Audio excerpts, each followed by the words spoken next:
મિત્રો જુઓ અહીંયા આપણો તુવેરો, એનાથી અડધું લસણ.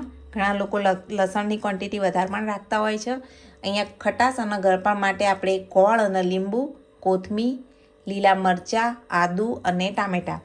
અને મસાલામાં જુઓ ગરમ મસાલો, મરચું, પછી આ કાશ્મીરી મરચું, મીઠું, હળદર અને ધાણા જીરું પાવડર. અને આપણે અહીંયા એક લીધી છે ડુંગળી, નાની ડુંગળી જ લેવાની છે. તો ચલો ત્યારે આપણે બનાવીએ તુવેર ટોઠા.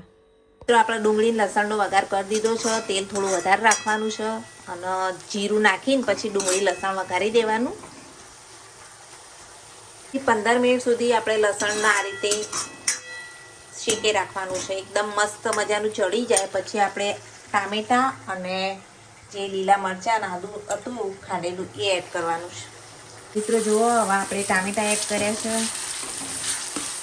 આ મસાલામાં પાણી એડ કરીને એની પેસ્ટ બનાવી લેવાની આપણે. ચલો પાણી એડ કરી દઈશું. જુઓ લસણ થઈ ગયું છે તો આદુ મરચાંની પેસ્ટ એડ કરી લેવાની છે. જે લાલ મરચુંને મસાલો હતો રગડો કર્યો તો એ એડ કરી લીધો હવે. અને હવે એને મિક્સ કરી લેવાનું.